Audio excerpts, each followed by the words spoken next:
We are already in the 19th Sunday in Ordinary Time. Ika-11 sa ordinaryo na panahon. 3 salita ang pagninilayan natin ngayong linggo na ito. Ang unang salita ay pagtatalaga. Appointed, dedicated, designated. May isang server na lumapit sa akin na nagsabi, Father, pakiramdam ko po, hindi po ako karapat-dapat na maglingkod. Tinanong ko siya kung bakit niya sinabi iyon. At ang tugon niya, nakita ko kasi, Father, sa sarili ko na ang dumi-dumi ko. Na hindi ako karapat-dapat. Lalo na sa paglilingkod sa simbahan at sa Diyos. Father, hindi ba nagkamali sa pagpili sa akin ng Diyos? Ang sagot ko naman sa kanya ay, God calls not those who are qualified, but He qualifies those whom He like to call. God calls who are not qualified, but God qualifies all whom He calls. Despite all and in spite of all, pinipili ka pa rin ng Diyos. Itinalaga ka pa rin ng Diyos. Ikaw pa rin ay hinilang ng Diyos. Kahit sa ating karupukan, kahinaan at kasalanan, ang Diyos, pipiliin ka mulit-muli. Kaya po napakaganda ang salitang ugat ng pagtatalaga. Ano pong salitang ugat ng pagtatalaga? The word is talaga. Certain, sure. Kahit pakiramdam mo sa Diyos, ikaw ay siguro, para sa Kanya, siya ay sigurado. Na kahit nag-aalinlangan ka at nagdududa ka sa sariling mong kakayahan, ang Diyos, siguradong sigurado siya sa iyo. Though many times we question ourselves, God never questions us. Though we are uncertain, God is very certain for all of us. Kahit pakiramdam mo hindi ka karapat-dapat, kahit pakiramdam mo makasalanan ka, kahit pakiramdam mo malaki ang iyong kahinaan, ang Diyos siguradong sigurado siya sa pagtatalaga sa iyo. Kahit maraming pagkakataong sabihin mo sa Diyos, Panginoon, talaga? At times, we see God on how we see ourselves. Tingnan natin ang pata ng Diyos para sa atin.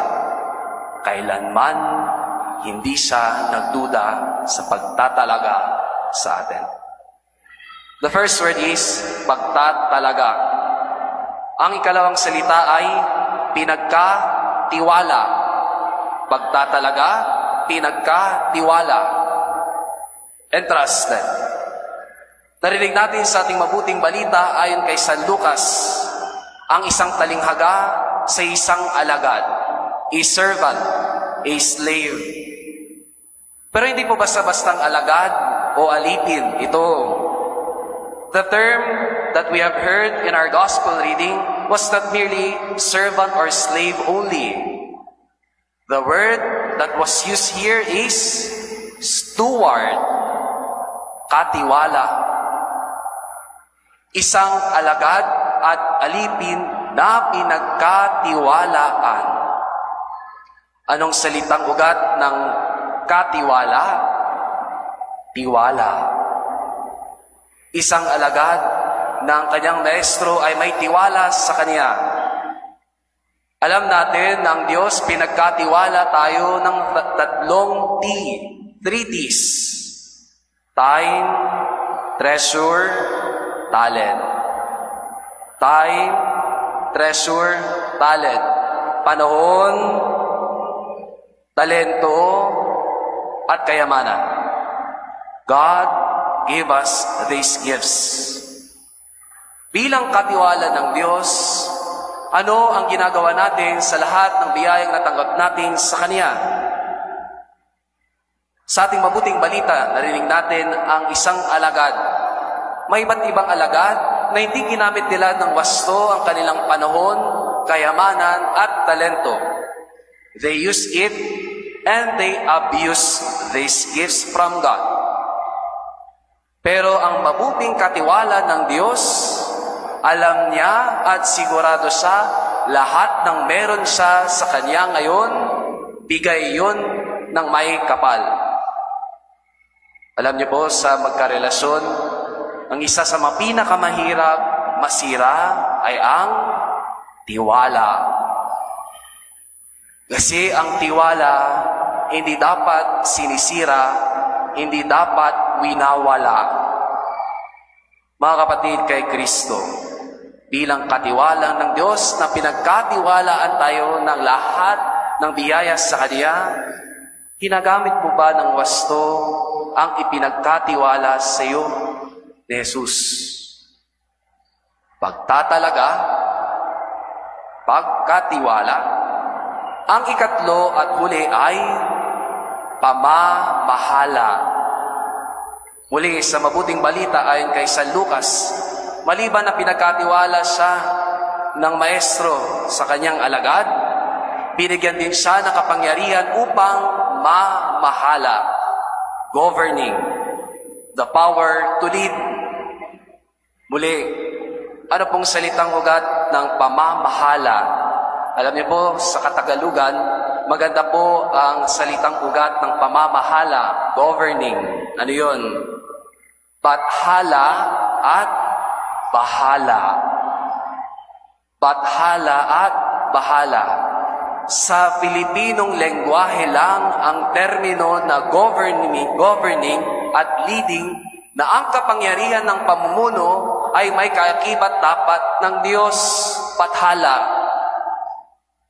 Isang pari na namamahala sa simbahan. Isang nanay na namamahala sa tahanan para pagsilbihan at alagaan ng mga anak niya. Mga altar servers na namamahala sa paglilingkod sa altar. Ang mga lektor na namamahala sa pagproklama sa salita ng Diyos, sa pagpapahayag ng mabuting balita. Ang mga choir na namamahala sa pagkanta sa Santa Misa. Lahat may kapangyarihan na binigay sa atin ng Diyos na mamahala. Mga kapatid, kay Kristo, di ba naririnig natin sa mga magulang natin, lalo na mag-aalis sila, mamamalengke, o may trabaho sila. Pag-aalis sila, may bilin siya kay panganay. Anong sasabihin niya? "Oh, kuya, ate, aalis muna ako, ikaw muna ang bahala." Binigay sa iyo ang kapangyarihan na alagaan ng mga kapatid. Katulad din sa trabaho, yung boss mo, may pupuntahan siya at sasabihin, "I'll do something." Ikaw muna ang may bahala. Ikaw muna ang mamamahala, pero dapat kasama ang Diyos. Kumbaga, pinapaalala sa atin na gamitin natin ang kapangyarihan na mamahala, hindi para mang-abuso. Nawa ginagamit natin ang pamamahala para hindi natin gamitin sa pambabastos at pag-alipustas sa iba. Ang tunay na katiwala at ang tunay na namumuno, marunong mamahala dahil kasama si Bathala ang Diyos sa kanya. Kung wala ang Bathala, kung wala ang Diyos, nagiging nagwawala at nagsisiwalang bahala. Sana mamahala tayo kasama ang Diyos. Sana mamahala tayo kasama si Kristo. Tatlong salita sa linggo nito ng ating pinagnilayan. Pagtatalaga. Hindi nagduda ang Diyos sa iyo kailanman. Kahit ilang beses mo siyang tanungin, "Panginoon, talaga ba?" Dahil ang Diyos sigurado siya sa iyo, kahit marami kang tanong na siguro. Pinagkatiwala.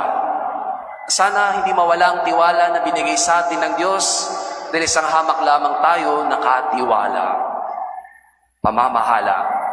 Isama natin ang pamumuno natin at paglilingkod sa isa't isa, kasama si Bathala, kasama ang Diyos. Amen.